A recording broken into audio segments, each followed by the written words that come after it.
Yes. Time for the throw punch.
Hello, everybody. Here we are. I'm Admin Elo, and we also have Admin V, Admin Matt, and Admin Lyle. And we would like to welcome you to this live stream, and we have as our guest Russ Cleveland, who is a candidate for the 1st House District in Montana. He is a Navy veteran and a native of Montana, and he is going to tell us all about himself and his views, and we will discuss for the next hour or so. Right. Would you like to get started there, Russ? Absolutely. Where do you want me to kick off? Well, just tell us all about you.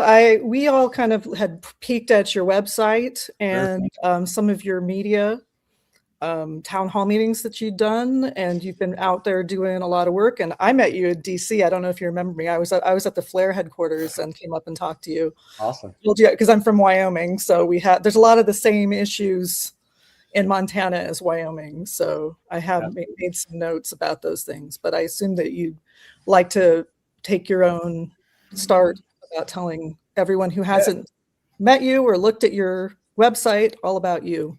Yeah, absolutely. Well, first off, thanks for having me. Appreciate the opportunity to jump on with you all. I get to know you a little better, but also tap into some of your viewers and talk about some of the things that are hitting Montana, much like the rest of the country. So yeah, I'll just give you a quick intro and then happy to jump into it with you. I'm Russ Cleveland. I'm running for U.S. House here in Montana's 1st Congressional District. For those that aren't familiar with that, there's not a lot of people in Montana, so we got a lot more ground than we do than many other congressional districts do. We're 400 miles corner to corner. This district makes up about the western third of the whole state, which is larger than many states in the New England area by themselves. So I jumped into this race here last April. I grew up here in Montana, pretty modest upbringing. My family come from, my entire mom's side was Army, my entire dad's side was Navy, and so we had a lot of respect for veterans and patriotic family, and so I was one of the first people to actually go to college in my family, and broke the mold a little bit, but it wasn't long after 9/11, and so I felt the calling myself and left Montana, joined the Navy myself back in the early 2000s. And that's what took me away from here. It took me 20 years to get back. Montana's like Wyoming, one of those places that, where there's not a lot of job opportunity. And so, it's difficult to get back and set roots here, but was finally able to do so. And, the last 10 years prior to moving home. So after the Navy, I worked in avionics in the U.S. Navy. So I worked for a squadron called HM-14. I was an aviation electrician, spent most of my enlistment working on helicopters, and it was great duty. Loved the work. Got injured my 3rd year in and broke my back in 3 places.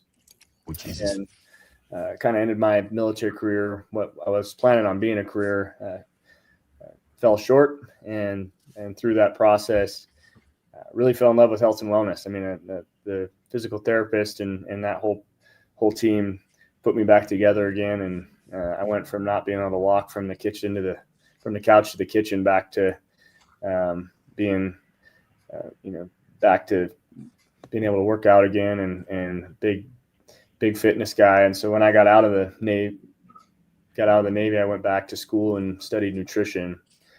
And so I spent about 5 years doing nutrition and personal training. One of the first big philanthropic community-based things I did was a coast-to-coast cycling trip. So my profile doesn't talk a lot about some of the work I did prior to getting into this, but it's a pretty cool opportunity. I cycled coast to coast, raising awareness for childhood obesity. And it was an opportunity to kind of get to see the country by bike instead of by car or by plane or anything else. And there's some really awesome people across this country. And So what route did you take? I'm going to be nosy. Did you go south or north? North. Started with the back tire in the Pacific Ocean. Yeah. And finished with the front in the Atlantic Ocean. So Ocean Shores, Washington, all the way to Gloucester, Massachusetts. So nice. Wow. All the way across the top up there. So It's a long one.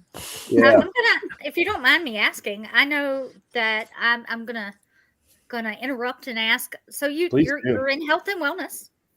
One of the things I'm doing on the page is sort of what I call the He-Man Woman Hater series, which we talk a lot about like misogyny in spaces where misogyny probably doesn't belong. And I know that in the wellness area of life, there's often some of that. Do you have any thoughts on how to combat some of the alpha male bro stuff there?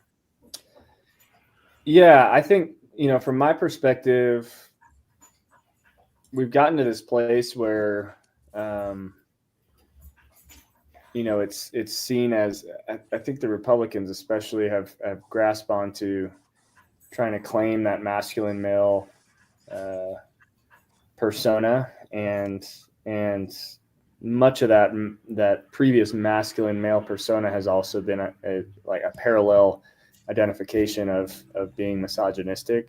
Mm-hmm. But I think what we have to get back to is understanding like it's okay to be a manly man and own that and still be a warm, receptive individual who cares about their community and cares about making lives better for other people. You don't have to choose one or the other. It goes back to this mindset of being a proud man means belittling others and breaking down others is false. And it's important that we message it that way, that it's you can be a strong dominant male just like a woman can be a strong female, and they don't have to conflict one another. You don't have to break one or the other down to get there. The Democratic Party has quite honestly sucked ass at representing that. Yep, agreed. And I don't know why. I mean, maybe it's because I'm from Montana and that's a little bit part of our culture. You got to, being a little bit tough, rough around the edges, willing to work hard, blue collar culture. That's part of who we are. It's part of our DNA. But there's not really a political identity that is required to be those things. The same exact people are the first ones to stop on the side on the road and help somebody to take the shirt off their back and give it to somebody else.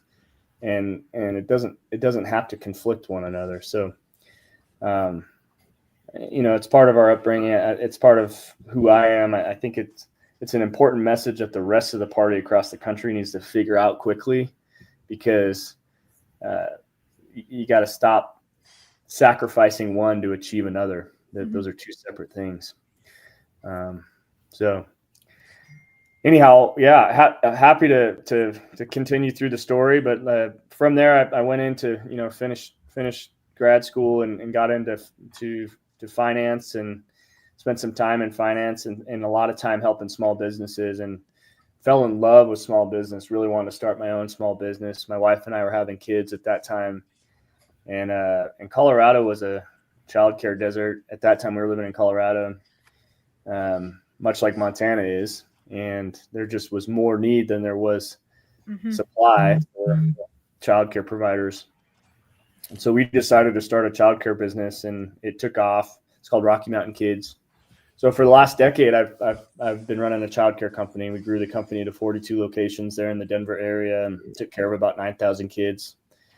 And through that time, not only, again, the common theme is community, right? So if we're looking at how do we reestablish building a bridge between this far right mentality and far left mentality, in my mind, it's not rocket science.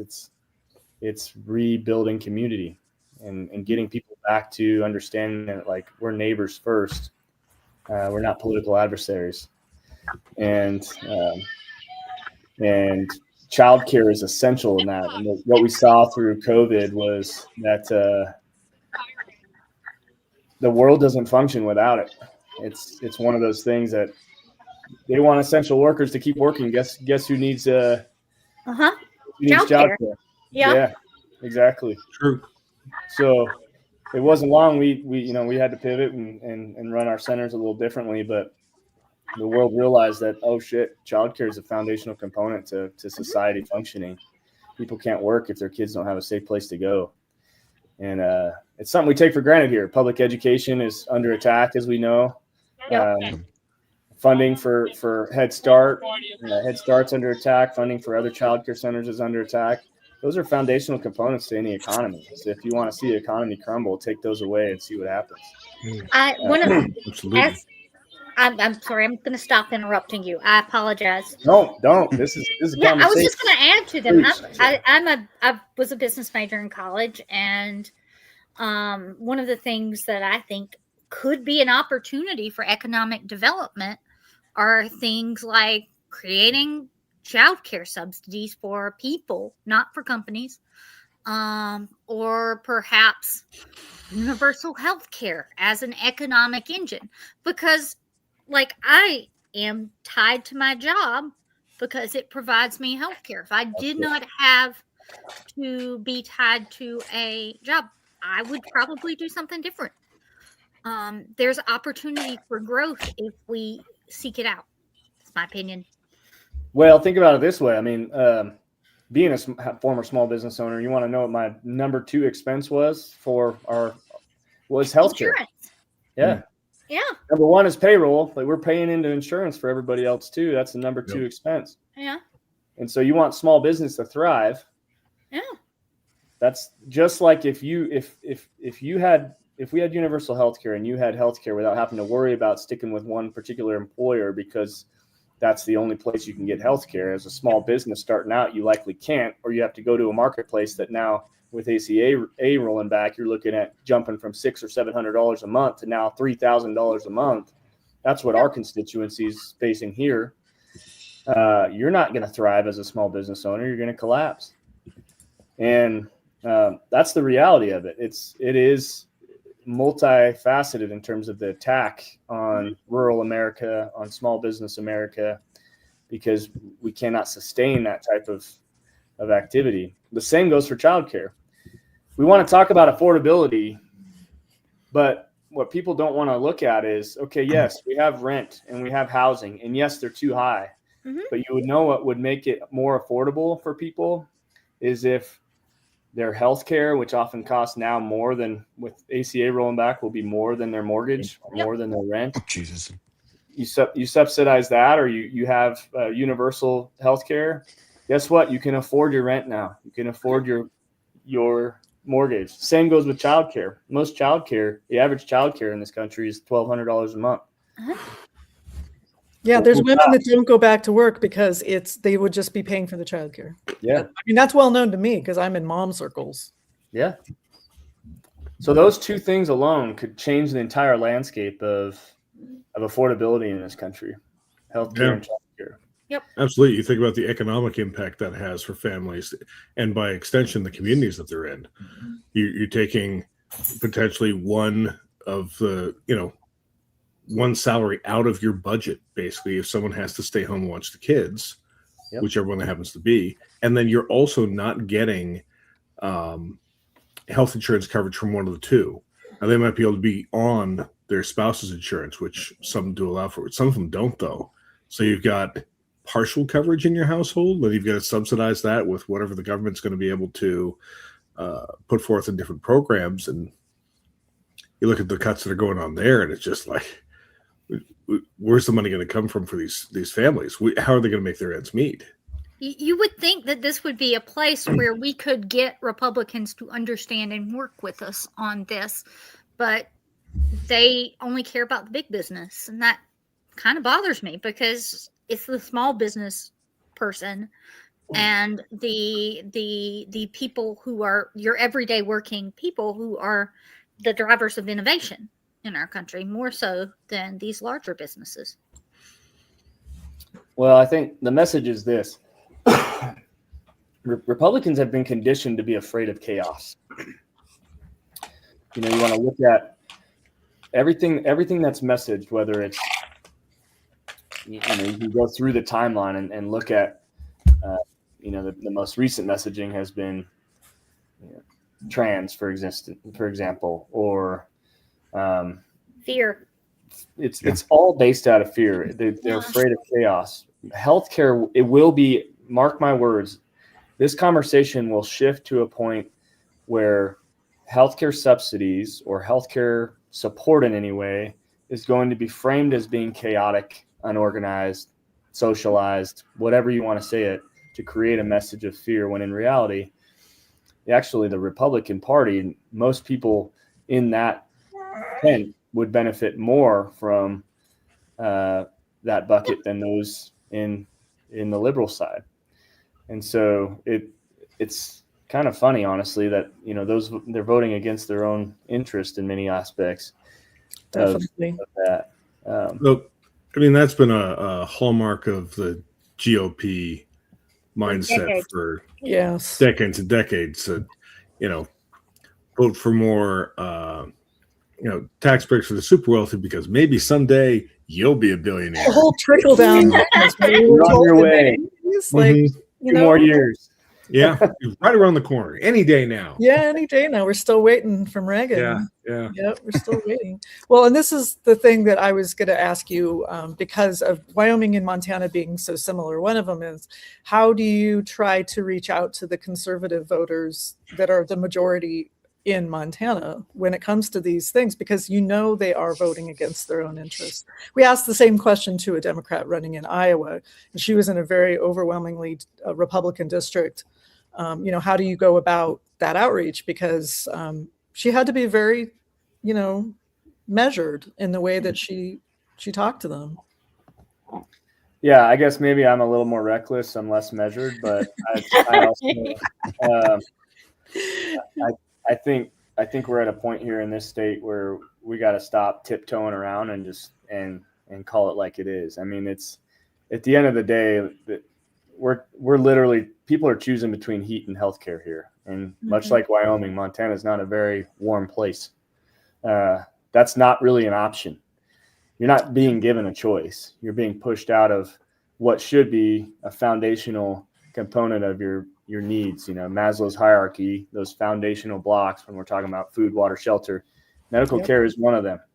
And it's being treated like a luxury when in reality, it's not a luxury. We can't survive without it, or at least in times when we need it the most, we cannot, whether it's a car accident, an illness, or in the case of my personal story, I want to share with you all. One of the reasons I'm running is because 2020, I lost my 13-year-old daughter to leukemia. And we saw firsthand how broken our healthcare system is. And our medical bills that we faced when we had the best insurance that money could buy. After 1 month, we were looking at medical bankruptcy. If Children's Hospital wouldn't have stepped in, we would have been toast. Right. And what did you do to deserve that? Like, what does someone do that they deserve that to happen to them or their child? I mean, I paid into my insurance for the prior 15 years leading up to that. So just like everybody else does, and here we are facing a time when now those premiums to actually pay into insurance are now unattainable as well. Yep. And you're talking about medications that are being billed at a rate that is 1,000 to 2,000 times the cost of manufacturing. Yeah. Yep. Give me a break. That is the definition of corporate greed. I suffer from diabetes. It's genetic. It happens. Things like that. But one of my meds, the first time I got it, they tried to charge me $12,000 after insurance for it. Yeah. I went and called my doctor. I said, I can't do this. This is not affordable. And she had to re-enter the thing. All these medical professionals are also wasting so much time having to deal with insurance sentences and having to figure out how to get them to bill it. Like insurance is, and I have worked for health insurance companies. I'm in the health insurance IT. So I am speaking from a point of, it's more expensive to have people like me. I can do something else. I've also worked in property and casualty insurance ID. I'm not worried about my job. Right. But it's more expensive to have people like me having to figure out software to manage fraud or to provide information for people from their health insurance company than it would be to just make it all universal. Yeah. Yeah. Our only path forward is Medicare for all. I mean, we cannot, if you look at the trajectory of what the cost of our medical care is in this country, it outpaces housing, it outpaces inflation, it outpaces the stock market. It climbs faster than any other factor in this country by itself. The cost of healthcare. That's ridiculous. Should not be a for-profit model. I mean, it's broken down into three components, right? I think most people don't realize, like, yes, healthcare is this massive industry, but it really is what you were just talking about. Pharmaceuticals is one piece. Why are we allowing companies to charge 1,000 times what the cost of manufacturing is? After losing my oldest daughter, we just a year and a half later had another daughter get sick with a different disease, a rare lung disease. There's only one medicine that could cure it. It did not fit the flow chart of that insurance company. So much like you just told me, what happened? They rejected it. The doctors had to go to bat. It took them 18 months to get it approved. But in the 18 months, she needed a treatment every 3 to 4 weeks. That medicine cost $10,000 a dose, but it only cost $148 to manufacture per dose. So the insurance is saying, we're not paying this. What do you expect the family to pay that? I mean, that's unrealistic, right? Yep. So, of course, as a parent, you're going to leverage whatever you can to cover that cost. But here we are in an industry where, pharmaceuticals are competing with petroleum and some of the other largest industries in the world because they're making such massive profits off of the illnesses of the American people.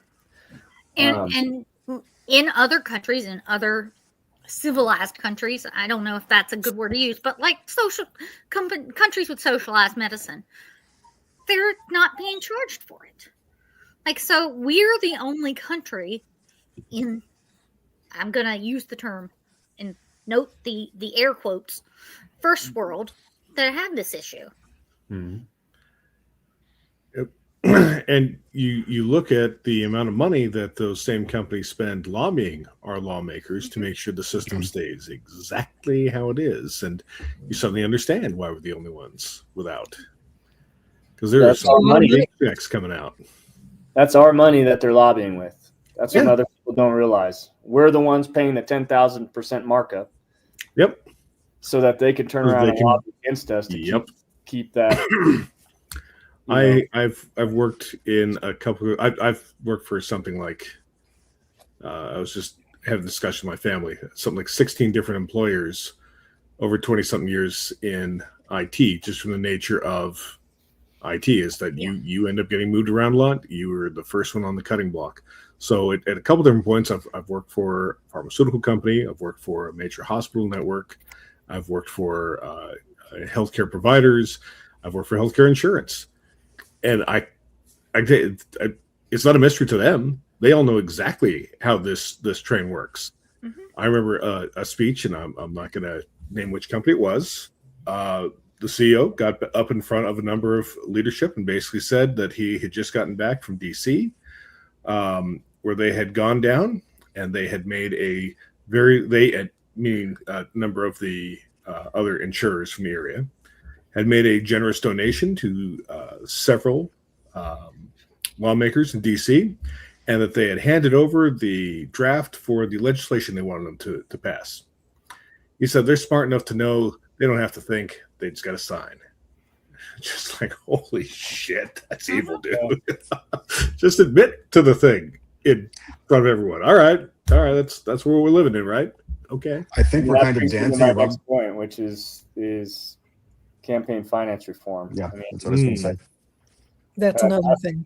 I don't know if you guys have caught wind of or heard of a ballot initiative happening here in Montana called the Montana Plan. We've not. Tell us about it. You heard about that? That sounds they're kind of shifting the name to Transparent Election Initiative. But what Montana's figured out, and there's about 12 or 13 other states modeling this to see if it passes here, they plan to do the same thing. It is a bypass of Citizens United, and here's how it'll work. What we figured out, because anyone that knows Montana history knows, back in the Copper King days, the Copper Barons, we were really at the epicenter of corporate corruption in politics. You had the Copper Kings paying off politicians to, impact legislation that had to do with mining and you name it. What we understood, or what we figured out, was that we can actually remove a business's ability through their charter with the Secretary of State to participate in political spending. All it does is redefine what the parameters of a business can and cannot do at the state level, instead of trying to do this at a federal level, which was, as you guys know, known as Citizens United and overturned by the Supreme Court in 2012. What this does is goes through the back door and says, well, actually, the states actually define what a business's rights are. So if we take out their ability to participate in political spending, they can no longer act as an individual. We can limit that at the state level and say, well, that's not allowed in the state of Montana. Now, that doesn't impact all 50 states, but it does impact anyone that's founded here or does business here. So what happens is a domino effect, whereas if we do it here and these other 12 or 13 states also do it, there's so much interstate commerce happening that it would be effectively override Citizens United, because businesses would no longer be able to, at a corporate level, pump hundreds of thousands, if not millions of dollars into campaigns. We just had John Tester's campaign last election that spent to the tune of, it was him and Tim Sheehy, who's now our senator here in Montana. That election was roughly $206 million spent on that one election here. In Montana? In Montana alone, that one race. Oh. The same election 25 years ago would have been maybe 10% of that, if that. And that's all corporate spending happening. That's not individual contributions. So when you look at, you and I are limited to $3,500 in a federal race on our max contributions that we can put in to a race.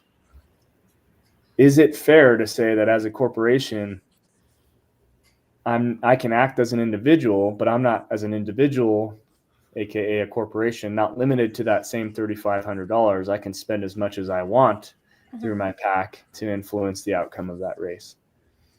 The obvious answer is no, but that's exactly what's happening. So if you want to get in the pocket of exactly what you were just saying, which is, I need this legislation passed as a CEO of a healthcare company, I'm willing to pay big bucks to support this one candidate who's going to push that through, and in turn demand a return on my investment, right? Mm-hmm. So our representatives and senators are beholden to these lobbyists and these corporate PACs, not to the people that are actually voting for them. Mm-hmm. And so that's it's really a bipartisan issue too. That is the thing. And I'm hopeful with what you're talking about, and it kind of goes along with the redistricting. What I'm hoping will happen with redistricting, which is that nationwide will go to bipartisan or nonpartisan redistricting, because everybody has a problem with it, especially because they've decided to go nuclear. And that we can do that too.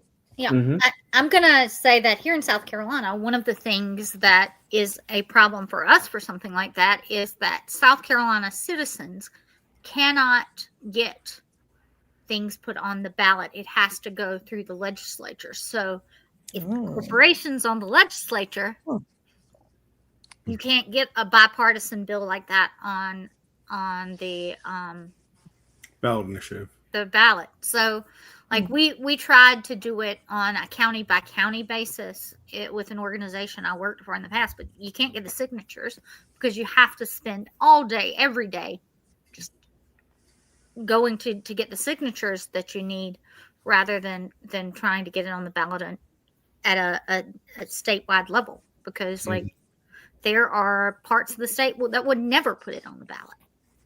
So you guys can't bring enough like a citizens initiative to your voting process there? Nope. It's a history of racism and Jim Crow. I'm going to give you a quick little history lesson down here in the South. Interesting. Yeah. We had our Constitution in South Carolina was rewritten in 1895. It was proposed by a man named Ben Tillman. If you want to know why, like you have the Tillman rule in Congress, it's because of him. He started a fight on the Senate floor with the younger South Carolina senator, and they fist fought on the Senate floor in the early 1900s, because that's the kind of state I come from. But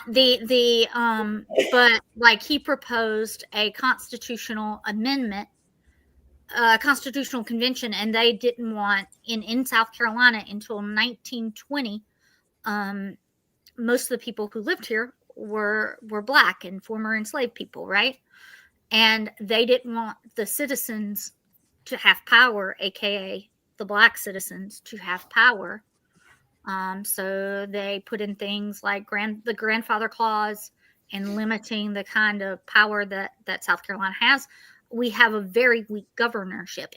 All of our power is held in the fiefdom that is our legislature branch. Wow. And that's the opposite of Texas, where our governor is like a dictator, like has all the power. Interesting. But that's interesting to know, Russ, because if you're thinking about how this would, I mean, you're talking about interstate commerce helping. Yeah. But as far as different states doing this, well, that's going to mean that there are limitations. There are in some, and that's why, I mean, you won't see it in all 50, but you can basically accomplish that. It's kind of if you think about vaccinations and the herd mentality thought, right? It's the same idea from pushing this law through. You get enough states that get it through, and you accomplish kind of the same idea of, okay, well, now we've basically shut this down because there's so many states that you cannot do that in, that it limits where you can actually do it. And then I think eventually you see a Supreme Court ruling that could be re-challenged or overturned because of that. That limits those corporate rights to act as individuals. But that's interesting. I didn't know that about South Carolina. That's concerning because it limits this citizens' abilities to actually bring constitutional changes that you would need at the state level to actually, We did not get rid of laws against interracial marriage until 2001 because of that. In my voting adult lifetime. Yeah. So incredible. The South Carolina is, and many other southern states, you're going to find some limitations like that down here, and that's one of the reasons I think we need federal legislation for things like this, because we have to we're all states' rights, but what if the states don't protect the citizens' rights? Mm-hmm. Yep. Yeah, and there needs, I mean, the whole point of the federal government is to provide those guardrails, right? So that the state can't act against its own people and act outside of those. But clearly that isn't always the case.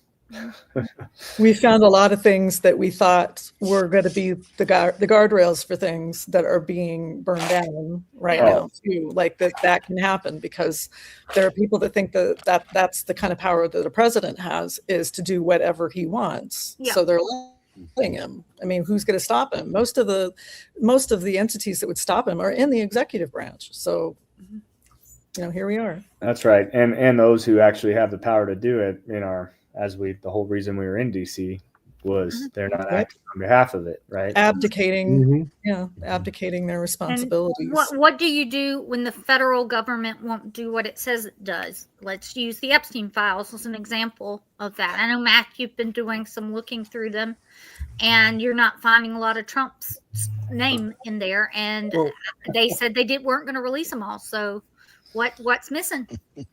Well, that's a probably a deeper thing that we won't even get into at the moment here. But basically, the government was tasked with not only handing over the documents, but providing a framework whichby they could easily be searched and referenced. So that you could look up Bill Clinton if you wanted to. You could look up Donald Trump, etc. And they have very clearly worked with their data structuring behind the scenes. Not only have they not released a number of large amount of content, some of the things we already know are out because they're in the public space that are not included in this, but their search setup is constructed in such a way that it does not return search results for people they don't want to return search results for. Right now, earlier in the day, when you search for Donald Trump, you got 0 results in the Epstein files. 0. If you believe that, I got a bridge to sell you. So you think some of it is in there, but the search mechanism, they have made it so that it won't find them? What they've done is they have, like, they coded it a certain way. It's how they've tagged the content and documents SEO to make it unsearchable. It's not going to take long before somebody's going to go in and fix that.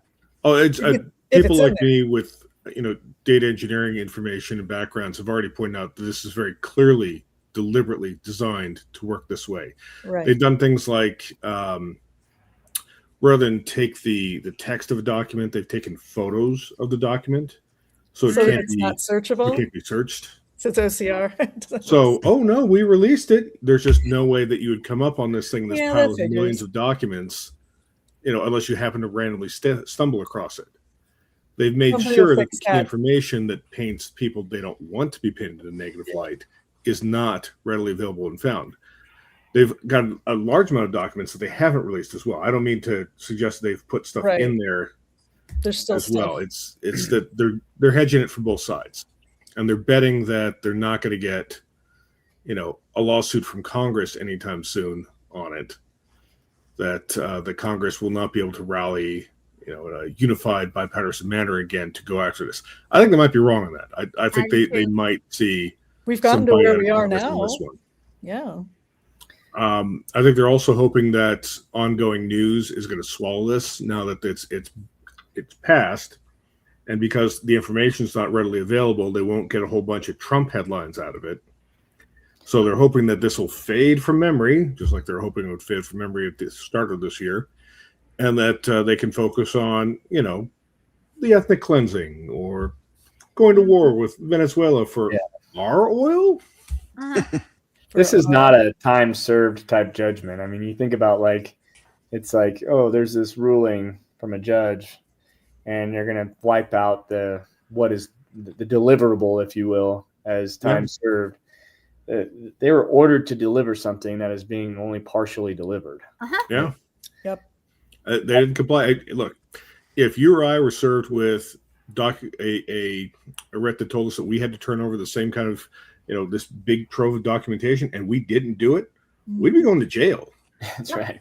We'd be found in contempt. There will be an accounting. Very clear. There will be some kind of an accounting of what's there, what's not, what's screwed up about it, and then that. So it's, once again, don't shut up about Epstein files. That's absolutely. That's what it means. It means we have to keep squawking about Epstein files and say, no, they really weren't all produced, and why do you think that is?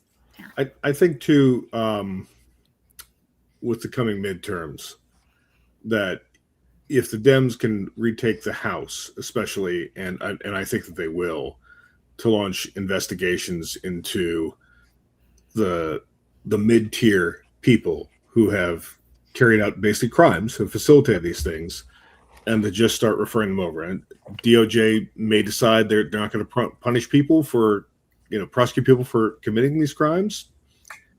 The DOJ, they won't be in charge forever. Exactly. And while Trump may have Supreme Court immunity, a lot of other people do not. Mm-hmm.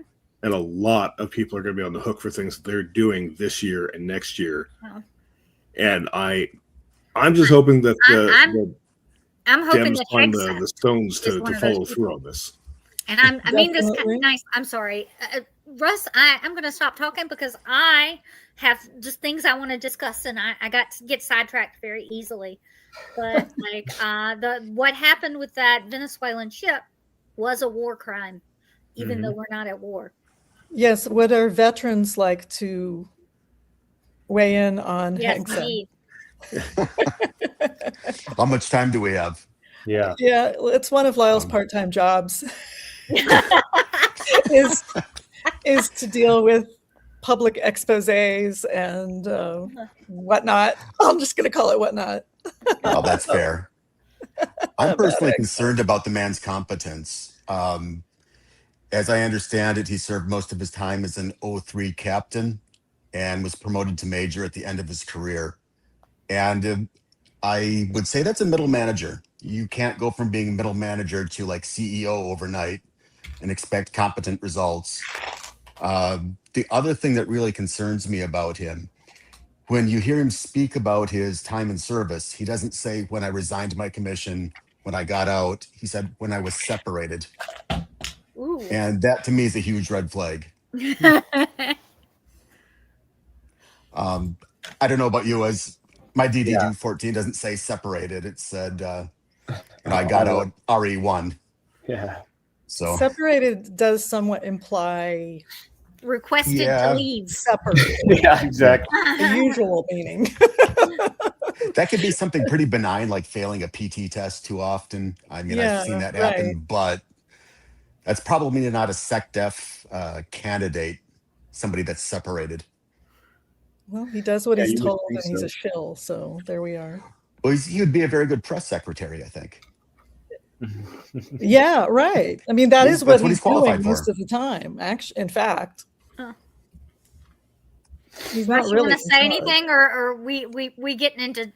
He's the worst Secretary of Defense we've ever had. That's all I have. There we are. We will not parse. We will say exactly. We are Secretary of War. I mean, anybody that pushes to have the department switch to Secretary of War does not have peace in mind at all. No. That is not what they're leading with, and that's a problem. Not the Secretary of Defense that I want. I want the one that's going to choose peace first. That's going to choose to not engage in war or engage in killing more American lives, or any lives for that matter, over some head trip of thinking I want power, I want the ability to kill them all, as we like to hear. So it's unfortunately we're in a time where I don't think it's talked about enough about the brink of war that we're actually on right now worldwide, and how we have incompetent leaders at the controls right now for that. And it's scary, guys. As a veteran, I'm telling you, that's deeply concerning to have someone that is mentally incompetent running the most powerful military in the world. Agreed. Mm-hmm. With the Venezuelan Navy saying they're going to escort their tankers, it's setting the stage for a confrontation at sea, and that's only going to go one of two ways. Yeah. It's what they wanted. I'm still not seeing the military necessity for this action there. I can't see any viable military ground for this. Except that we just want to go to war because it's harder to get rid of a wartime president. Of course. And I'm also grasping at straws, but I mean, the man is nominally a socialist. Is that the boogeyman reason? I mean, if you want to go after a drug lord, or drug smuggling. Shouldn't you be going next door to Colombia? Yeah. They're saying it's about drugs and it's about oil. They're wanting to give the oil back to Exxon, and that's Well, we've done it with helping big bananas business before. again. Economic. Well, didn't we do that in 1953 in Iran? That turned out really well. Yeah, and also it wasn't just us.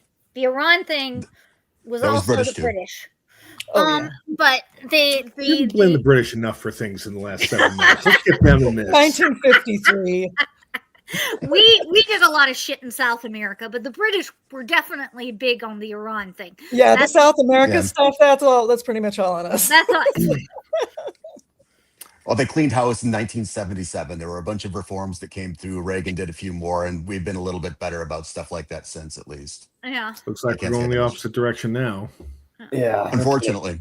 It's always about oil. It's always about power. It's always about, we lead with the same bullshit, whether it's weapons of mass destruction or whether it's drugs or whether it's the same story we've heard for decades and decades. They're trying to pull the wool over the eyes of trying to pull economic levers of a different country to make our rich richer. I mean, that's ultimately what this comes down to. Yes. And the people who don't know how anything works are already on board with whatever these people want to do. So they're like, yes, this is fine. This is fine. And they'll sit and defend it, even though they don't understand it. They don't know. There's no convincing case being made for it. Anybody who knows anything about anything knows it's bullshit. So and I see it in my own family until they're stopped. It's kind of the one of the most insulting parts of this is that they're not really even trying very well to they're not, because they know they don't have to. No, right, they don't. Right. It's they need to put up a fig leaf for their followers to be able to point to. It doesn't have to hold up under any kind of scrutiny or logical test. They just have to say it. They know that they're going to get X number of people that are just going to believe it at face value, and that's all they feel they need. You should see the ads that people like John Cornyn put on here in Texas, which is, okay, Cornyn is really not the biggest Donald Trump fan. He's actually not, but he is a coward. So he puts on ads that talk about how great the border is and how close he is to Trump, and he does everything Trump wants, and and he does. But that dude does not like him. Same with Lindsey Graham in South Carolina. I'm seeing all kinds of Lindsey Graham ads that make me want to break my own television, like turn into a Cowboys fan or something.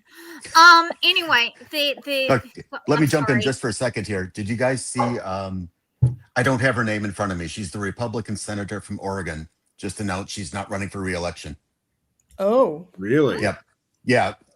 If you guys bear with me a moment, I can look it up. Okay. I'll keep talking about Lindsey Graham. Everybody loves that. There's a whole list announced of House candidates that are not running. There's senators that are not running, and you gotta wonder, is it prompted because they're tired of this as well, or because they'd rather take the bow out and try and recircle back later, saying we resigned or didn't rerun, we weren't unelectable after this administration. Or they don't want to take the fall that they know is coming, because they're being asked to commit crimes on behalf of Trump. I mean, it was an oath that they took, and if you cannot uphold that oath, you should be held to account. It's harder to hold a member of the legislature responsible for Trump's crimes. It's a lot easier to hold a member of the executive responsible for the crime. Legislature, there's a lot of laws in place to make you legally indemnified from certainly actions you take, let alone inactions you take, is a much tougher hill to climb. But I got to think they can read polling data as well as we can. They see this 20+ point swing across most of the country. I mean, it's not a isolated incident or a mysterious occurrence. It's happening across the board. We're seeing it in races in deep red districts. There was one in Tennessee that swung 20 points, and the Democrats was that the one that lost. was that the one this week? It might be, yeah. something I like saw that. Dems won another one this week. I think that was the state Senate race, but it was a red seat, safely red seat that was flipped blue. And I tell you what, I'm here in Philadelphia, and I'm outside the city, which normally there'd be, since 2016, there's been Trump signs all over the place. There are none out on my daily commute. I don't mean a few. I don't mean less. I mean zero. I mean there were people that had it painted on the sides of their houses. Jeez. There are people that had. There's one guy that I go by every day who had 2 giant steel beams put into his property to just put a giant Trump sign there, like probably like 12 feet by 6 feet, and it's gone. That whole thing, that couldn't have been cheap. That couldn't have been easy to do. Wasn't just taking something out of a window. Like there is definitely a ground shift away from the popularity of MAGA going on right now. Thank God. Yeah. Our friend in Iowa, she lost, but hers went quite a bit. It was an awfully close race for that district. What she did was knock door to door, and it seemed to work. I think they're seeing a lot of writing on the wall, but I think it's also that they don't want to be held to account any longer than they have to for just letting everything happen the way they have. I think too that even if they aren't legally culpable, that they don't want to be associated with a losing effort. They don't want to be associated with an effort that is that's being seen as un-American. I think it could be really bad. But let me add something here. They go back into politics, or if they go into the talking head circuit or books or whatever it is that they're going to use for the rest of their lives to make money, because they're not going to go poor. It is an off-term election. I mean, the party opposite normally, I would say, overperforms, historically speaking, assuming everything is normal. Historically, it's usually a swing back. Yeah. So this is trending way more. I know. If the elections were held today, we'd be looking at the Dems taking something like 250 overall seats in the House. Yep. That would be nice. Or like a net 50 points or a net 50 seat swing for them. It would be ridiculous. It would be historical. It would be ridiculously historical, and will probably not be that by the time the election actually gets here. But it sure is going to be in their direction. It's a lot of time. It could be worse. I think it could be worse, meaning better. Right. I think we're on just scratching the surface on the economic devastation that we're going to see in the next. I think you're right. Some of that stuff takes a while to shake out. I know that the unemployment numbers were not good. We could just hide them, though, right? That's what they're like. Yeah, they're just not releasing them, and Nobody they also trusts the numbers they're releasing if they get released. So well, also the inflation numbers they released. Someone pointed out that they just didn't release inflation data across a number of products and sectors. They just selectively picked a few of them and said, "Oh, look, it's down." Well, I'm a librarian, and so I trust that data is going to be accurate. Like you're supposed to find data and sources that are accurate, and generally government sources are supposed to be accurate. They're the definitive sources on a lot of things, and it's good. It's just totally jacking up. Yeah, well, as Russ was talking about though with healthcare, when these increased premiums start hitting in January and February, that's gonna wake a lot of folks up for this. That is not something that you tell the Republican congressmen and senators. They've been, people have been trying to tell them, but they are not listening. Yeah, and I'm gonna tell you straight up, like, people are gonna go without health care. They're not going to pay that because they can't. Because they have to choose between food and healthcare, they're going to take the risk. We're still going to pay for it in the long run because, one, people are going to die. People are going to go to the hospital anyway and not pay their bill and just take the medical bankruptcy. And we're going to pay for it anyway.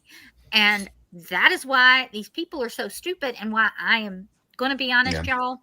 I'm still angry at the senators who folded like cheap laundry in regards to the TA stuff back in early November. And to Russ's point, this may swing even further away from the GOP as a result of this. Politically, it's a long time between now and then.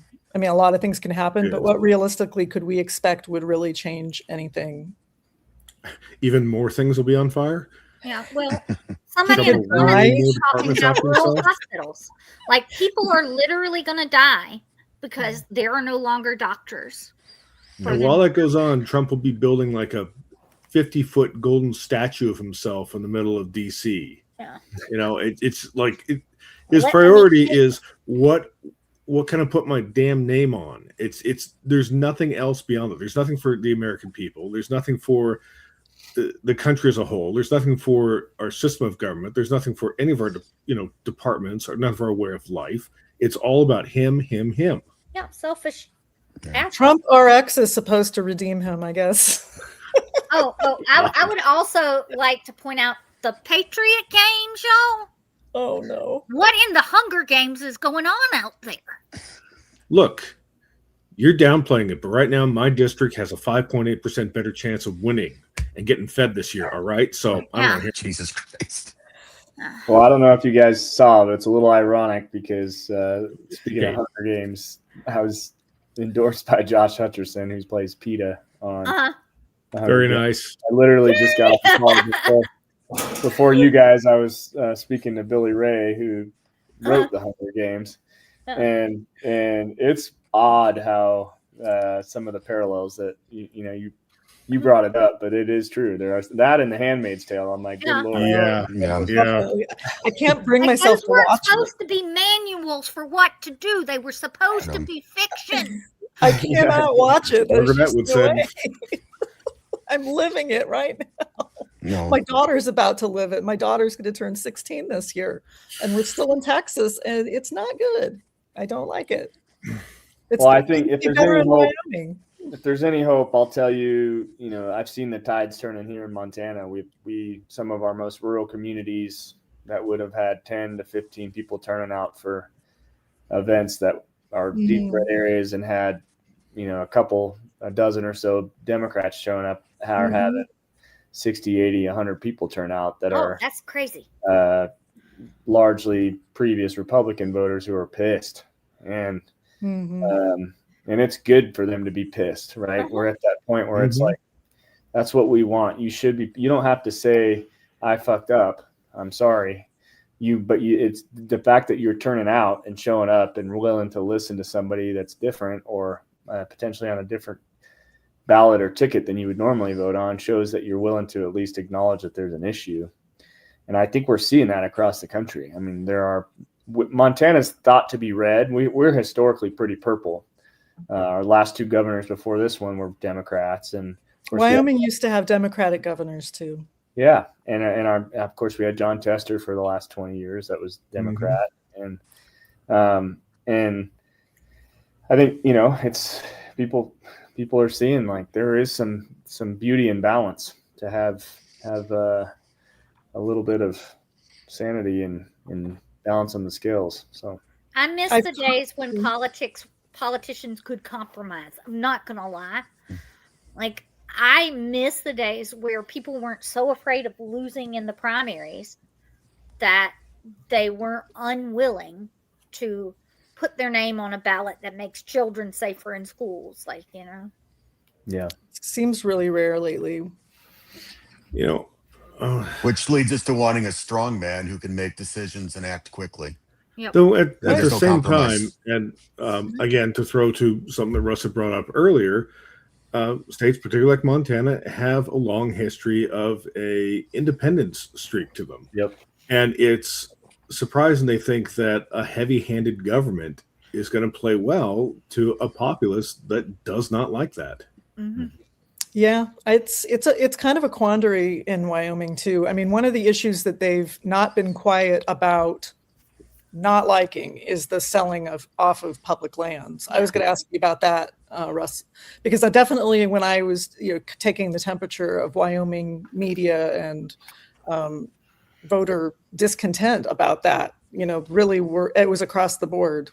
Yeah, it's a huge deal here, and oddly enough, that's the one thing that my opponent Ryan Zinke tries to hang his hat on as being the protector of public lands.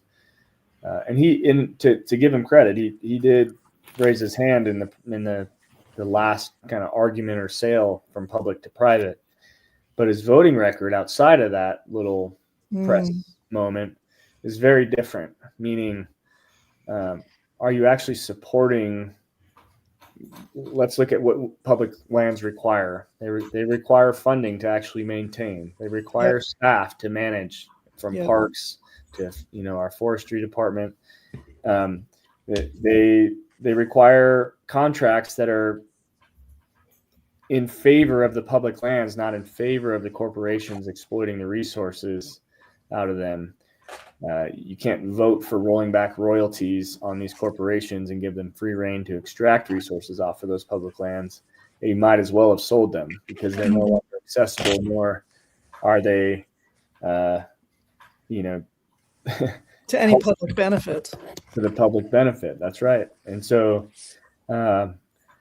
it's kind of unique, but Montana's a special place. We have a lot of public lands, and that's Wyoming too. Things that draw people here, just like Wyoming, just like Alaska, just like, some other places. That's what's unique to the West is we have a lot of wide open spaces, and it's important to protect those. That every one of us on this call is an owner of those public lands, and so we shouldn't have our ownership stripped. How pissed would you be if you owned a house and your representative said, well, I sold the back bedroom off because we need to pay some debt, so you don't own that anymore? I mean, it wouldn't work that way, right? Meanwhile, there's just no excuse for it. I think that a lot of the people that live in those states do understand that, it's them and their neighbors and their family who work to maintain the federal lands and manage those lands in all the various government departments, state and federal, to manage all of that. And they recognize that's not just the theoretical issue of selling public land, but there's a real cost, which is that all the jobs that are affected by that. Yep. Yeah, it's definitely, for us, and this might dip us into a totally different topic, but I think the concern now is shifting more towards the resources on those. For us, especially, is water, and much of the country is water, as we start looking at what these data centers could potentially do. Oh, yeah, that's becoming a big thing. Yes, definitely. I mean, we're at the center of that conversation here because Montana has so much space, has a major transmission line running through it from Colstrip, our major coal mine here, has the ability to capture water resources and use them for cooling that's needed in these data centers. It's in on a blueprint, it looks pretty good, but it would be devastating to the ecosystem here and to quite honestly the pocketbooks of the people who live here, because we're looking at a utility increase after went through a 3-year 39% increase on our cost of electricity. Jesus Christ. And so you look at bringing in, the one data center is looking at doubling the use on a power grid of the entire state right now. And so between that and each one of those uses roughly 103 billion gallons of water and cooling per year, that it's just not feasible. I mean, I get that we want AI and we want the technology, fine, but there's got to be a better way to do it. You cannot come in and just decimate the entire. There has to be guidance on that. That's right. So Matt and I are both IT guys, or people. I think other people here may have similar opinions. And Elo is a librarian, and I don't trust AI data as far as I can throw it. Dude, based on we don't give that thing the nuclear data. codes. I've been spending 2 weeks training it to grade, information literacy pre-tests, and it won't do it. Yeah. And it'll tell me, oh, I did it, and I put the data over here. No, you didn't. It says 0.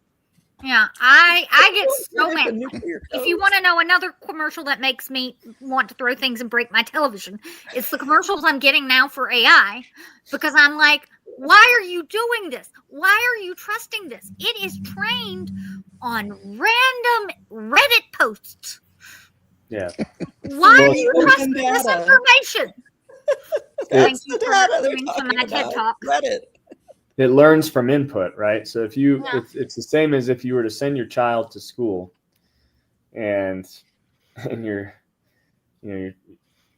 teacher taught them that the alphabet only has 4 letters, and that the numerical system is missing all numbers that have 3 and 7 in it, and whatever.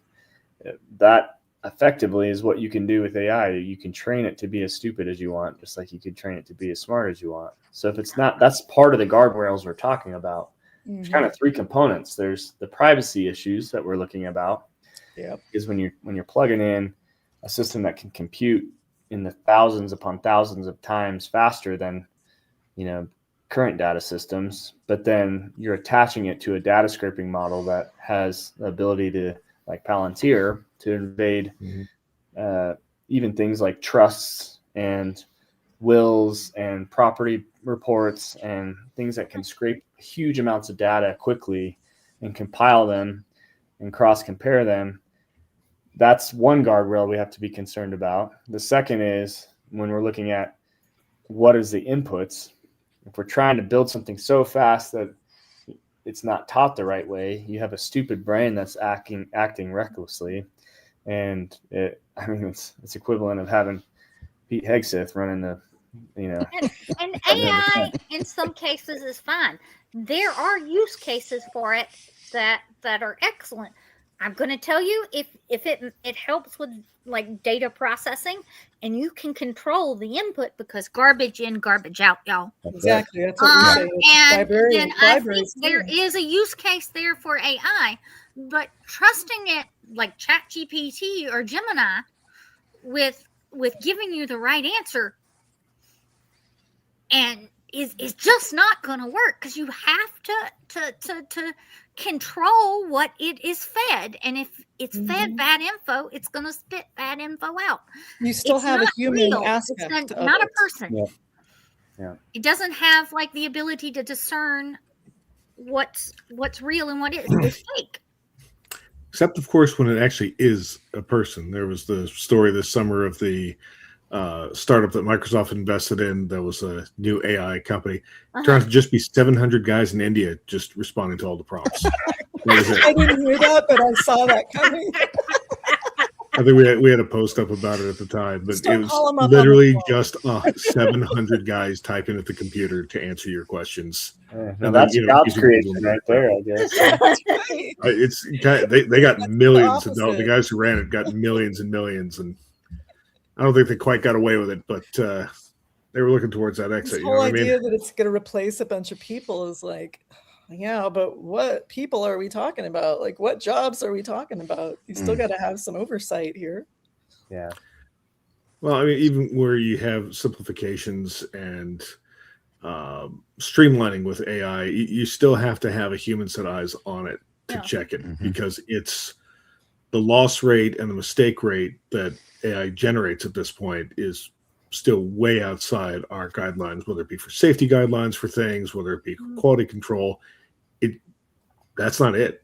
Well, I feel bad because I'm using up a bunch of resources with my trying to train it, and it's like if you gave this to a human, you'd say, "See, look at this," and they'd go, "Okay."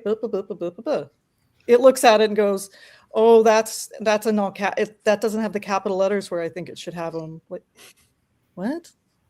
It's really, anyway, sorry. I've really spent like several weeks trying to work on this thing and wanted to throw it out the window numerous times.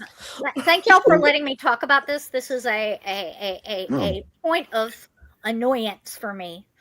Yes, it is. Here's one for you guys that you don't see often.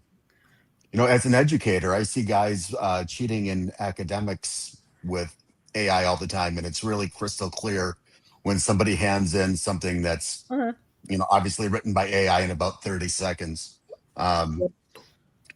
I'm wondering how universities are going to be able to step up to the plate for something like this. Well, right now they're, right now it's hard because they want it to be easy, just like anybody else. They want it to be like, oh, you just put it through the checker. You know, you put it through the plate. There used to be there still is the plagiarism detector. They want it to be that easy. But the fact is if all you got to do is read it, I have these pre-tests. Like I said, I looked at them and I flagged a whole bunch of them. And I told the AI, when you go through and tabulate, this is AI, give it a 0. This is AI, give it a 0. Like it could probably recognize AI if I told it to look for it. But universities are having a big problem. I've seen them freaking out. A lot of it is you just have to make them write in class. That's what I have to do myself. They're going back to the blue books in front of you. That's all. Yeah.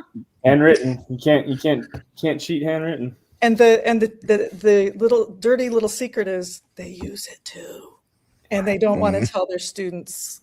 Yep. Well, it's pretty obvious. Someone hands you a paper with a bunch of M dashes in, and it's like, come on now. Right? I mean, I a team of generative AI literacy modules, and are telling them, this is what it is, this is it. And all the faculty wanted to use it. And then they told us it was too much reading. Too much reading. I hate in academics. Life. What timeline are we in, and how can I get out of it? Our QEP, our quality improvement plan for our accreditation, is reading. You can't make it up. We really can't. Anyway, you got to read past TikTok. Everybody's got their time, their problems, and their job they need to disclose. I primarily write long form content on here, and you know how many times I get people give me the whole, this is too long. Why'd you write so much? It's a long form piece. Yeah. Then don't read it. Nobody's making you. No, I'm not sitting there saying, if you don't read this, you're not getting breakfast. It's a free country. That's what a free country really means. Do you guys remember the Bill Hicks joke when he said the waitress asked him, "What are you reading for?" Not what are you reading, but what are you reading for? Uh-huh. Oh, I don't remember this. What's the punchline, Lau? I have a test. What's the punchline? He said, so I don't end up being you.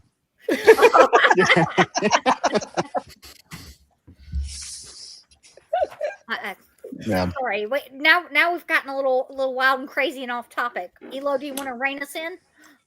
What should we rein in? We should definitely leverage what time we've got left with Russell here. So, well, of course, we can talk about his campaign and his positions.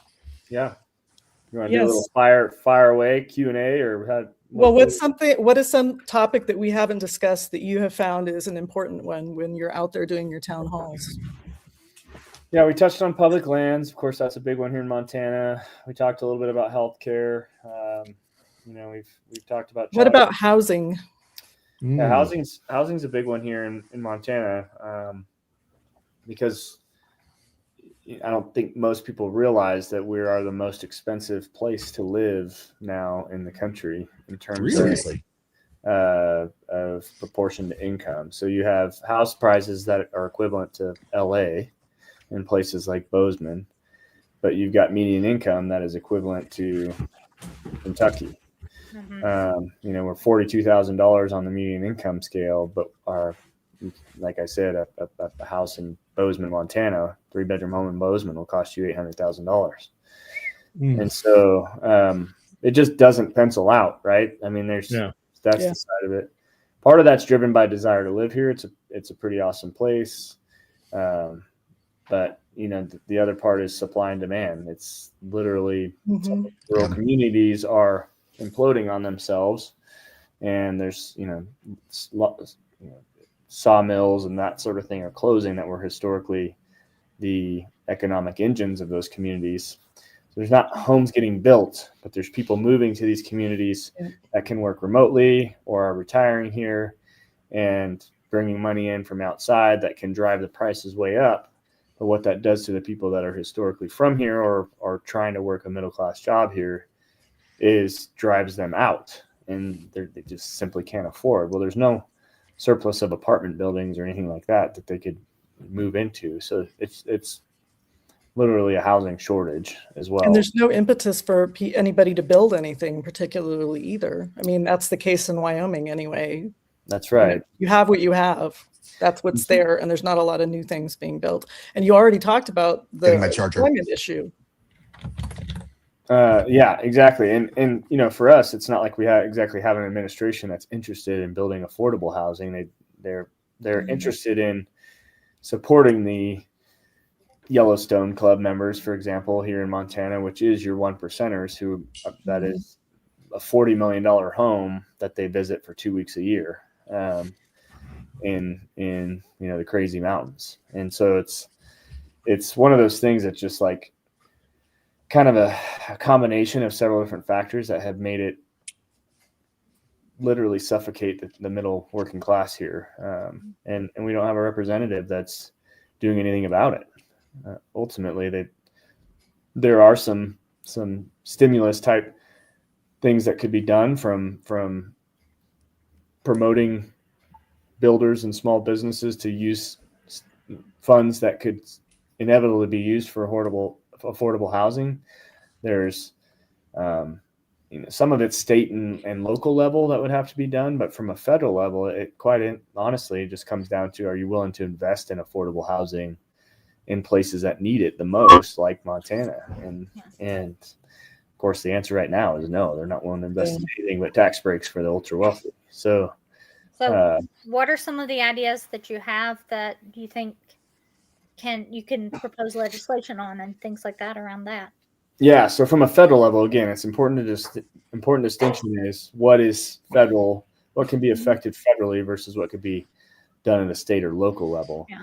So when people like Mamdani, for example, are running on as a mayor, they can impact housing from a local level with rent caps and things like that. You can't do that from a federal level. From a federal level, though, again, I mentioned I spent about a decade in finance. Some of that was lending.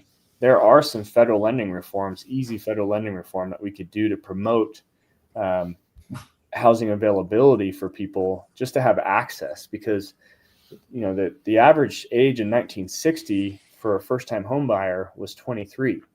Today it's 40. Yeah.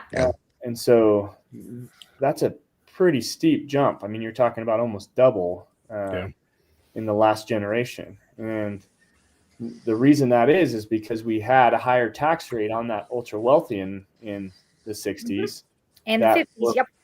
That were feeding the boom of the middle class to invest in programs like, that's when we had GI Bill and VA home loan was brought out after World War II. And that allowed for that middle class to thrive because there were programs that allowed people to actually be able to purchase a home. And what happens when you have more people moving into their own homes? The burden on rent goes down because there's less people trying to rent. And so it also has an inverse effect. Not everybody wants to buy a home, or maybe they're there temporarily, but you have such a surge on demand for the rental market that is also inflated because no one can afford a house. And so from a federal level, it's two-pronged. You have to have strong lending laws that support first-time home buyers, support down payment assistance and middle class programs that get people that are making $40,000, $50,000, $60,000 into homes. There's some creative things done in other states, like it's similar to a down payment assistance, but basically what happens is, let's say you can only qualify for a $300,000 home, but the average price is $500,000. The state could come in and say, well, we'll put the down payment on the 200 and we hold that note on the property report. That's not equity that you own, but it gets you into the home. And if you sell that home, then it recaptures that equity back out of the home. So it just allows people to get into the home, whereas otherwise they wouldn't be able to. Trump has toyed with things like extending the term. That's a good idea if you change the parameters of what the term looks like. If you're driving up interest rates to where people are drowning in interest to have a longer term, that doesn't work. Right. And so there has to be reform in place that actually helps people. If you're going to stretch out the term, you're not punishing them for stretching out that term by drowning them in interest either. Yeah, so, because when you do the math, like on a 30-year home mortgage, if you get past that 5% level, you're spending almost twice what you paid for the home. Right. But it's important to note too, the average homeowner only stays in their home for 12 years. 11.9 years is the exact amount. So it's better to get into a home, and the number one way to accrue wealth in this country is through real estate. So by not getting into a home, you're missing out on that opportunity, and you're also paying 100% interest because it's all rent to a landlord. So people get caught on that piece of like higher interest. But if it's your forever home, of course you don't want a 40 or 50-year mortgage. But if it's a starter home and you plan on selling in 10 years or 15 years or less, then sometimes that term that gives you a $200 less a month payment and can get you into the home allows you to accrue equity and eases the burden of the payment to where you're not paying 100% of that. Yeah, and right now there are a lot of us who started off thinking that the home we're in, the place I'm sitting right now, wouldn't be our forever home. But if leaving it now is almost impossible. Because, that's where I'm at. Because you have to sell it, and you're going to get the same house and still be in the same situation you are now. They're not. I don't think I could afford even a much smaller house, basically, right now. Yeah. Well, especially if you bought your house at 3% interest, and now you're looking at 6 or 7%. It's like right. And then, like you said, the availability, where you want to live. 4.5, and I am unwilling to leave that interest behind. Right. Hey, I know. Me too. When I looked at it a while ago, I was like, oh.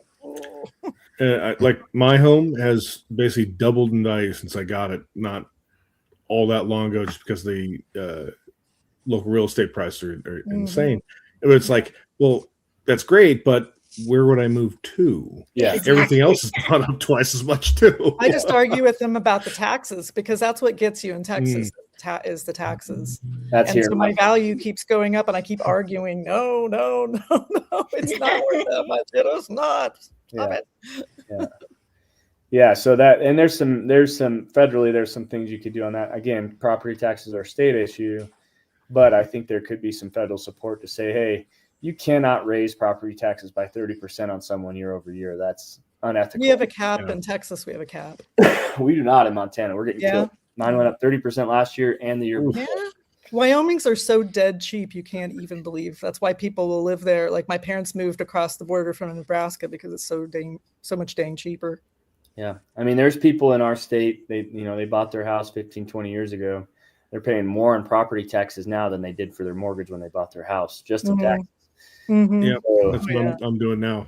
I'm paying almost twice as much in property taxes as I do for a mortgage. Mine's something like that. Mine is about that, because my property taxes they're kind of ridiculous, but they're also the people who are calling to eliminate property taxes, and then they want to just have like consumption. They're going to the consumption tax idea. Well, of course, the consumption tax always shifts the tax burden to the lowest economic block. Yeah, so that's of course why Wyoming and Idaho and states like that are trying, and here are trying to think of that, because they don't like taxes. We don't. What about all the people who don't have kids? Like, what about all the people who live in our society that need there to be educated people? I am perfectly willing to pay my property taxes, provided it goes to education, so that these people will not be stupid when they're taking care of me in the Of course, you pay it into your local district, and hopefully you're, seeing the fruits of it, right in front of you. Well, in districts like mine, I have the county I live in, relatively low population, but a lot of that public land that we talked about. And so we have something called PILT. I don't know if you're familiar with that. It stands for payment in lieu of taxes, because it's mostly National Forest Service land. Right. The tax base is limited on how many people can actually live there, because there's such a small amount of private land. Right. And so that forest land has to feed into the county to offset what would be a tax base to support things like schools and the county office. I think they must do things like that. Where I grew up there's not a lot of federal land where I grew up, because it's mostly agricultural. But where you have like the national forests, like my family's from the Black Hills in South Dakota, and those counties, I'm sure they have something like that. Yeah, otherwise the county is unsustainable. You can't have emergency services and some of those things. Well, this is the thing. People want services. They don't understand that the reason that they are not getting them is connected to taxes. You actually pay taxes and get things in return. It doesn't go somewhere. It's not as bad as throwing it away, to like with health insurance and that kind of stuff. Who profits from that? Well, again, it goes back to what we started with, which was if we had things like childcare, which most people again say, well, I don't have kids. That's not my problem. That's their problem to figure that out. Well, here's the thing that most people don't realize. You have universal childcare.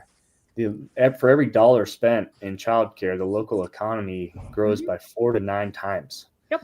So that's a no-brainer. Like, what stock market? Who wouldn't put $1 into a stock market that gives you a 4 to 9 time return investment? Absolutely. Right. Guaranteed. Where I'd like to go is New Mexico, and they just started. They're going to have that. Right. Now. Yes, Yep. I'm and excited. they've already seen huge them. amounts of people rise above that poverty line because they invested into that infrastructure. And so when you look at things like childcare and healthcare, yeah, you can afford property taxes that actually support your local infrastructure if you weren't drowning in things that were essential to basic living. And it gives kids a head start too, because in those childcare places, they oftentimes get some of that preschool benefit. Oh, definitely.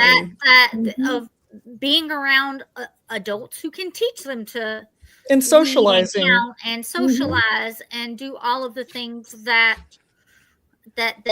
going to school before you are 5 prepare you for being a student. How do you be a student? Nope. That's right. Sorry. Not to mention that teachers. as we invest in our working class, not only is it, like Russ pointed out, that every dollar generates much more economic value, all the dollars that end up being in their accounts end up being spent. Yep. It gets spent. These are not dollars that are going to go and sit in a tax-free offshore account somewhere. They're going back into your economy. They're going to your neighbor's economy. They're being used to buy groceries. They're being used to the hardware store down the street. They're being used to go to the barbershop. Everyone benefits when everybody has disposable income to spend. And the result is those businesses then, they can pay their people more. They can afford to expand their business. They can afford to hire more people. It is hard for a small business to get over the hump of kind of being stuck into what they can get can do to get by, unless that economic ceiling starts growing for that business. Yep. Yeah, unfortunately, some of this is too abstract for a lot of people to understand. I think this whole notion of how it takes a few steps before that happens. I disagree. I think most people can understand it. I think that there's a lot of messaging against it. Yeah. Well, yes. And I think that's what you really have to overcome. Because all you have to do is label something as being taxes for people, or all you have to do is label it as socialism, and then it gets branded, and then I don't want my money to go to those people. Right. That thing, those Racism. people. Yeah. Whatever ism that makes people decide that they don't want to be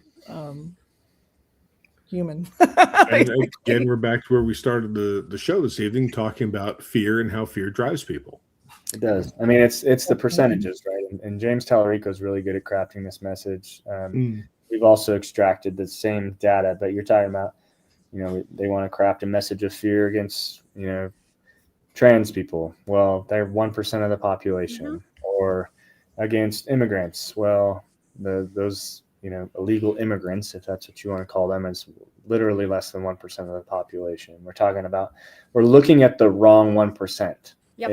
And the whole point is the 1% that's responsible for all that messaging is the top 1%. And they want to stay in that top 1% and continue to, like a sponge, absorb all the wealth out of society. And the easiest way to do that is continue to oppress the bottom. And until we can figure that out and stop the fighting from left to right, we're going to continue to be impacted by that messaging. It's all propaganda to continue to grow that superior wealth at the top. And right now it's from the tech side. All of our tech bros are that 1%. Yep. Which AI will not help with. So it's all interconnected. Yep. All connected. It is, isn't it? All roads lead to. Right. Read. All the map, right? Remember those little paper maps? You had to find the X on your. Yeah. That's right. It's not even that hard. Right now, it's just like kind of a straight line. Oh, look who's responsible. I know, giving everything back to Exxon. See? Yeah, and they're about to go get our oil out of Venezuela. Yep. My campaign is pretty basic. It's based around those three things. We're talking about kitchen table issues. How do we afford to not just it's not Democrats like using this word of affordability. I like to say survivability, right? Ooh, good one. The things that what do we need? What are the essentials we need just to get by? And if we're having to choose between those things, we're doing something wrong.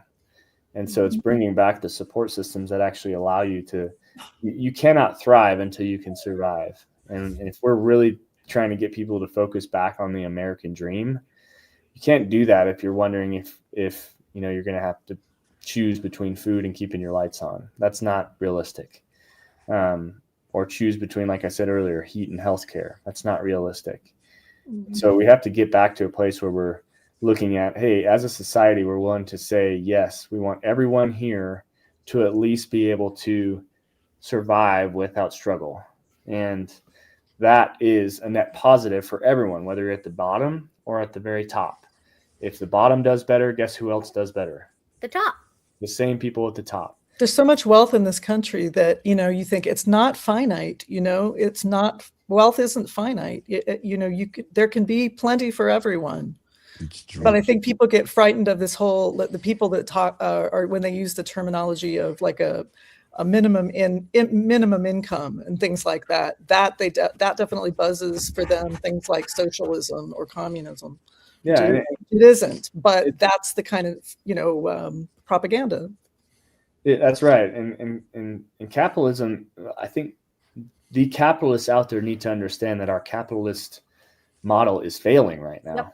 Yep. And it will implode at some point. You will not have businesses thriving, people having economic opportunity, unless you fix this issue that is truly oligarchy, authoritarianism, where that top 1% has all the power and all the money.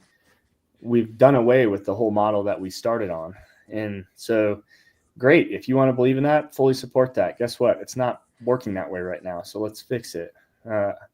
And so the biggest part of that kitchen table issue, in my opinion, is healthcare. And because people are going to be paying 2-3 times what their rent and mortgage is on average to achieve the most basic crap healthcare. And that shouldn't even be fathomable in this environment. No. The problem is it's all tied together with what we talked about, which was who's paying to get our people elected. If we continue to support candidates that are in the pockets of the wealthiest corporations, you're going to continue to get the same result in your elected leaders, which are people that are beholden to those corporations and not the people that actually voted for them. So that is the center of the model that has to be changed. It's corruption. And if we don't tackle that first, yes, we need to get term limits in place. Yes, we need to get stock trading out of Congress. Yes, we need to have non-partial judiciary systems. But ultimately, we got to get corporations and their influence on the elected officials separated. Yeah. And so that's a big part of it. Yes, Citizens United is in there, but the voters need to demand that the people running stop taking that money. That's the only way to go around the Citizens United model until states can pass this other model. Is if you want to be elected in our state or for this office, you need to say no to that and take the power away from those corporations. That's the only way to get started in toppling this system the way it is. Those are my 3 things. And so I think this campaign is grassroots. I think what your viewers and you all could help with is grassroots takes people. It takes power in numbers. And it takes 100,000 people making a $10 donation instead of a corporation making a $100,000 donation. And that's, if you want to see change, it's going to take people stepping up and helping candidates like me to actually change the narrative and represent the people again. And we can't do that unless we start from the ground up. And so my hope is that, by doing podcasts like this one or live streams like this one, and having candidate coalitions like the one we saw in DC, that we start identifying who those people are that are going to represent these values and get them elected, get them to office. And then we have our own caucus when we get there to say, we're about to flip this whole table over and start from the beginning. So, well, and it's great to show people too that you are just a regular guy. Like you're just a guy, and you are deciding that this is what you're going to do is run and give people options and bring up these topics for discussion and try to come up with solutions that we've been trying. That's been a theme for us for a while now too, is just, if you have local office you could run for, do it. Like try to get out there and combat what's happening and actually do something about it as a candidate. Yep. Yeah, it's easy to sit on the sidelines and ditch, but you got to get in the fight. If you can't do it yourself as someone running, pick someone to support that is running, and give them that support, be it visibility, be it financially, be it knocking doors, be it printing flyers for them, whatever it might be. Get involved and help them out. Every little effort is meaningful, and it'll help move the needle. I think people need to. If we're really serious about it, we gotta combine forces. There's more people that are upset with this and would like to see change than there's not, and so we just have to unite and come together and swim in the same direction, and we can make huge things happen. Yep. But we're unorganized, we're poorly messaged, and until we can fix those things, we're going to continue to see the same results. True. And I've seen some chatter today. I was really busy with working with terrible AI and spreadsheets and whatnot. But I saw something about the Democratic National Committee has the report, their little report over what went wrong, that they are they're keeping stuff from coming out because they don't want to look like losers, like they did it badly. Like it looked like more losers than having right. Like having lost. You already were losers, and we already know that. So you fumbled the bag, y'all. That ship has sailed, as they say. Look where we are right now. Yeah. So I think that I've been very worried about the Democratic National Committee in general not figuring out what needs to happen as the big messaging. The only thing I thought I took a little heart from, maybe they need more input. Clearly, we need to keep telling them things, but that there might be like some kind of a mini convention type thing that happens in the lead up to the midterm elections next year. So I'm hoping where they can do messaging on a large scale like that. So I'm hopeful for that, but it's not very. I'm not feeling very optimistic when they do things like this. Yeah, my recommendation is to other candidates is don't give too much credence to the DCCC or the DNC. Get out there and talk to your voters and build some trust. I mean, that's what we have to do, is put the party aside, run on your values, rebuild trust in your communities, and start moving the needle. I mean, if you're waiting for the DNC to do it, you're going to be waiting a long time. I think it's entirely appropriate for this type of election too, where you're talking about midterm elections, and they are definitely, the direct representatives of the people. Oh, it's coming. I think now more than ever, we're seeing that movement across the country where it's the people of the people that are actually making huge waves. It takes a ton of work, and I'll be the first to tell you, you got to be ready if you're looking at running. This is not a full-time job. It's way beyond that. You got to get out there, pound the pavement, and be out there talking to people every day and figuring it out, listening and learning and trying to find solutions to issues that we've faced for a long time. But half the battle is showing up, and our damn representatives right now don't do that. So they've abdicated their responsibilities entirely. That's right. Well, anybody in your world that you could point our way who's running for office, who is in this coalition that you're building for new representation, then send them our way. We'd love to be able to promote them too. Yep. I'll do that. Get like James Slarico. He's my hero. I live in between San Antonio and Austin, which is his domain. His stronghold is down here. So he's terrific. Yeah. So to have a choice between him and Jasmine Crockett is kind of like you're in a fantastic position. Yeah. Yeah. It's great. Yeah. Like I really you have a wealth of choice. Yeah, I know. And it's on one hand, I don't want to have to choose, but I'm hoping that there's going to be some, coalescing, I guess, when it comes to that. I've got a great candidate running against Lindsey Graham next year. Her name is Dr. Annie Andrews, and she's a pediatrician, and she's running in South Carolina on healthcare too. So I think that's awesome. I think that's who I'm supporting down here. If healthcare is not a center of anyone's campaign right now, I have a personal story connecting me to it, but my gosh, if you can't get behind a major movement on healthcare right now, you're missing the mark. It's literally, it should be the focus of everyone right now. It's a big bipartisan thing. I mean, all we've been able to try to tell people is no illegal immigrants are not getting Medicaid, that kind of stuff. Like, just come on, let's get real. It's an issue for everybody. It's an issue for you too, just because you don't like illegal immigrants. It's still an issue for you. Well, and whether someone's illegal or not, I'm sorry, if you're sick, I want you to have health care. Yeah. I want you to be, if you got in an accident, I want you to have a doctor. Like you're a human being. Mm-hmm. It's wild to think that that's like a radical position of like, I don't want you to get sick and die. Yeah. And we're not even going out there saying how Christian we are. I mean, right. Not even talked about that. I just, that should be it's a basic human right? Like you're sick, you're struggling, you're injured. I want you to have the help you need. It seems crazy, but it's one of those things. It's shocking that's an issue at this point. Just because things have been the way they are doesn't mean they have to always be that way. That your health insurance is tied to your employment. That we don't have to keep doing that. No. And just to be that guy, a reminder to chat that Russell's website is up here. So if you're thinking of donating and helping out, or at least just learning more, you can visit that website there. Spread the word.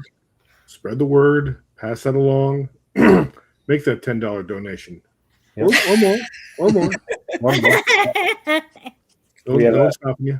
We have a fun challenge going on right now. We're a little over, I think we're about 50 people who have joined it in the last couple of days. That's just taking a pledge to raise $1,000, where you don't have to pay it yourself, but maybe 100 people that can pay $10, or maybe 10 that could pay $100. And it's the power of people that will get us across this new finish line to where we all know word of mouth is the most powerful marketing. But what people don't realize is your personal connections are the biggest leverage to building trust and building community again. And so if we can get behind one another and saying, hey, I really like this candidate, or I really like this platform, I threw $10 his way, you should consider doing the same. That is more powerful than most people realize in terms of the amount of money that's spent trying to get people to make that same commitment that we as individuals have inside our own pockets, meaning our cell phones. It's crazy. And that's the future. I think we got to lean into each other and build those, not just communities in our hometowns, but communities of support, of things that we actually agree on and see eye to eye on and want to promote. And so if the things we've talked about here align with your views, hopefully that's something you can get behind. You've raised a lot of good ideas, I think, too. You have some expertise in certain areas where other people may not have that expertise, and you've raised a lot of ideas and for solutions for those things. So it's a good thing, even if for people who don't live in Montana, don't know anybody who lives in Montana, but just to raise awareness. You do now, exactly. We do. Yep. Well, thank you guys for letting me jump on today. I appreciate your time. Thank you for taking time to hang out with us, and we appreciate you doing all that you're doing. All right, well, hang in there. Keep fighting. All right, thanks. We will. You too. See you later. Bye.